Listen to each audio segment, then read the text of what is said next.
Hey, down here, that's more like it. There's a lot going on in the sky right now when it comes to northern lights, aurora borealis.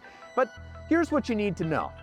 Well, Prince George is one of the better places in Canada. You can actually see them. You can see them right from the top of University Hill here in PG, actually. But how do they happen? How do they work? What's the science behind this? And why is right now such a great time to see them? We're going to learn about that today at the University of Northern British Columbia with Dr. Erik Jensen. He is an astronomer. All right, let's go meet him.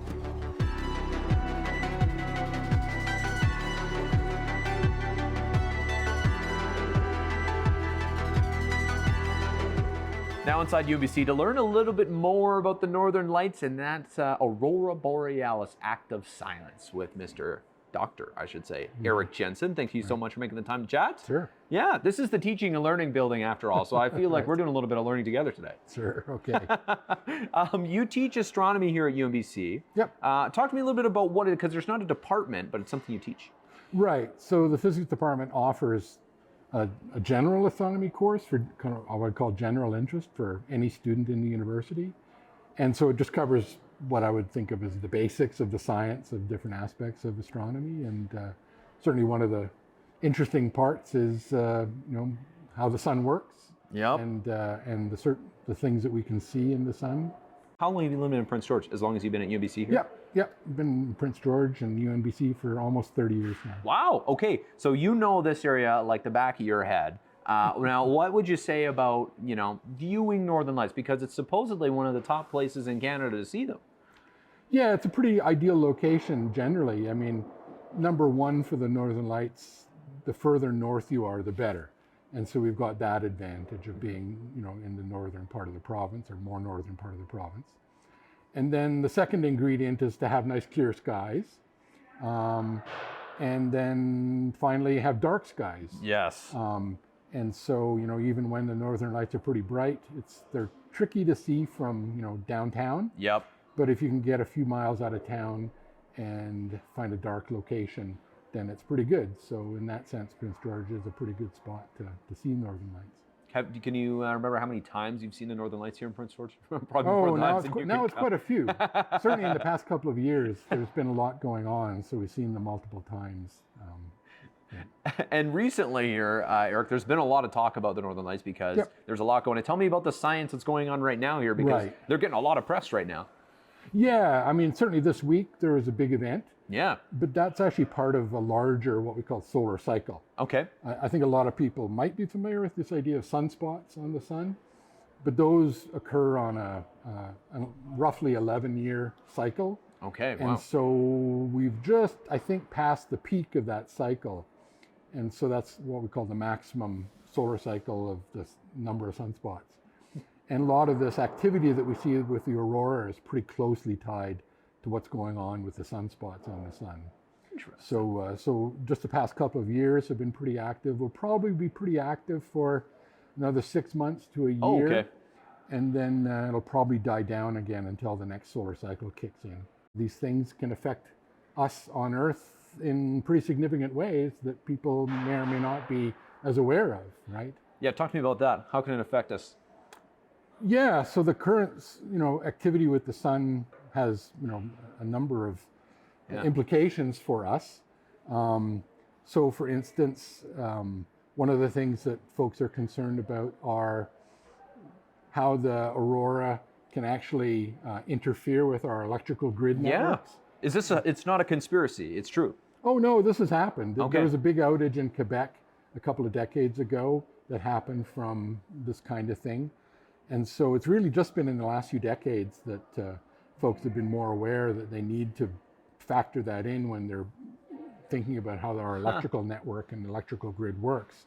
Interesting. Okay. The other question probably lots of people have at home is, how do you track these Northern Lights? When can you see them? How can you see them? So you got some websites to show off. Should we look at that first? Yeah. So I can sort of describe that. I mean, because now we're so much more aware of what we call solar weather. Now there's a bunch of satellites in space that are really dedicated to watching the sun 24/7. And so we have a lot better real-time information about what's going on with the sun. And so they watch for these events and happen in real time. And so that's why the aurora from the last couple of days, we knew about it from about Monday morning, I would say that they became pretty sure that these were coming. Okay, that's why. Spotted them. Yeah. Interesting. I wonder why we got the advance notice. Yeah. I thought now we do get this advance notice, because in the past, like only a couple of decades ago, it was basically no notice.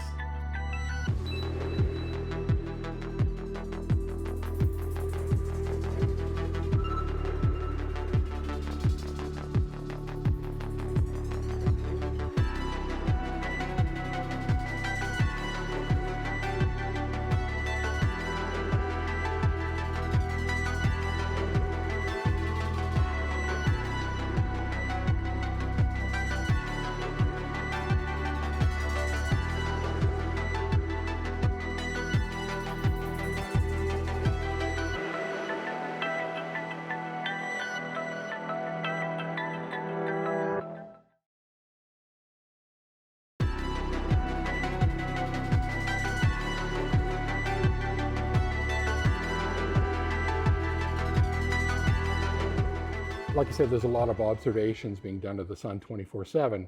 Yeah. And so those observations feed into these models that we have for how these explosions on the surface of the sun will propagate outward. And so we call these, when we get this burst of stuff coming from the sun that reaches the Earth, we call these coronal mass ejections. Okay. It's a big puff of ionized gases, mostly hydrogen, that gets kicked out from the sun at high speed.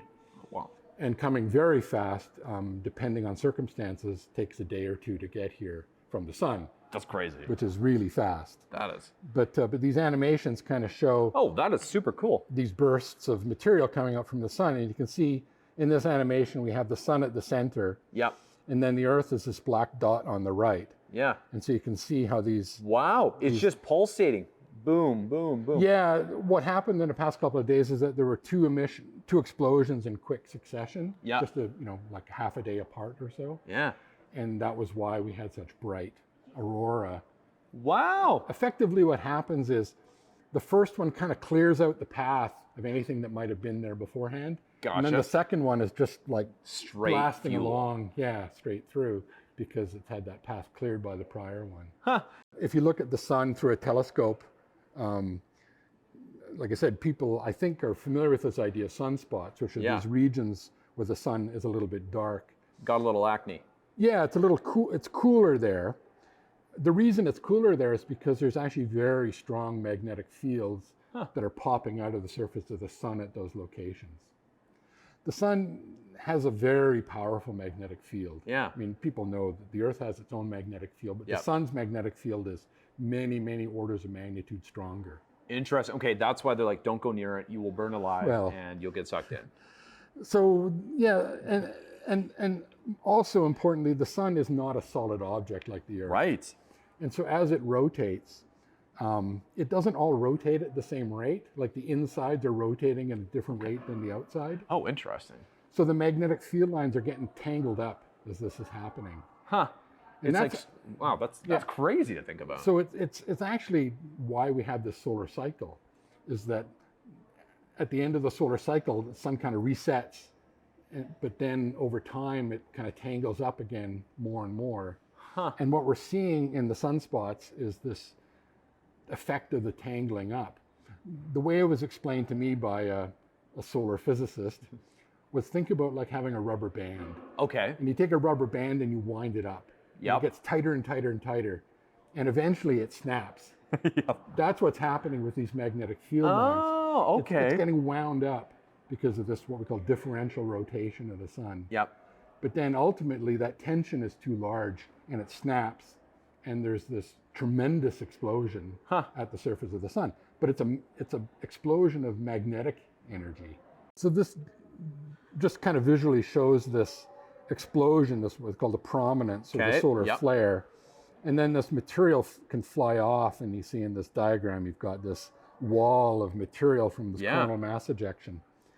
But importantly for the Earth has its own magnetic field. Of course. And most of the time, that's very protective of the Earth in terms of preventing this material from reaching the Earth. And that's important for us. Of course, we don't want to be constantly irradiated by this stuff. The Earth's magnetic field actually kind of moves in response to that pulse of material. Huh. And then some of those stuff, the charged particles, Yeah. follow the Earth's magnetic field lines. And because the magnetic field lines, like a bar magnet, Yeah. come out of the north and south poles, most of the material that reaches the Earth near the north and south magnetic pole. Interesting. So that's why it's the closer you are to one of those, Right. the better chance you got to see it. Yeah, absolutely. So what we're seeing right now is getting towards the tail end of what we call a solar cycle. Gotcha. And for hundreds of years, astronomers have been keeping track of sunspots and things that are associated with these kinds of phenomena. And so right now, we're in what's called solar cycle 25, which is just the numbering scheme that they use to categorize them. And roughly speaking, we think it peaked in about the last year. What would your number one tip be for someone trying to see the Northern Lights? Yeah, number one, I mean, there's a variety of apps that you can get on your phone and things that can kind of give updates about what they call the space weather forecast. Okay. And so just like in the past few days, typically speaking, if there's a big event coming, we might know a day or maybe 2 days in advance. And so if there's a notice about an upcoming potential for an aurora, that usually gets mentioned there. And then the best thing to do would be to just try to arrange to be somewhere a little bit dark. Yeah, I was going to say, where's your top spot to watch the Northern Lights? Yeah, in PG? I mean, it depends where you live. I mean, in Prince George, I mean, I live in College Heights, so we often go out towards West Lake because it gets dark enough out that way. You know, if you're up in the heart, you'd probably just head a little bit north and it'd be pretty dark up there, right? Thank you for your time today, Eric. I appreciate it. Yeah. No, my Great to pleasure. learn about the Northern Lights and something that definitely you can go and enjoy here in Prince George, for the next little bit. And then, they'll take a break for a few years. But hey, enjoy them while you can. Campus Connections is brought to you by the University of Northern British Columbia, where the North inspires new ways of thinking.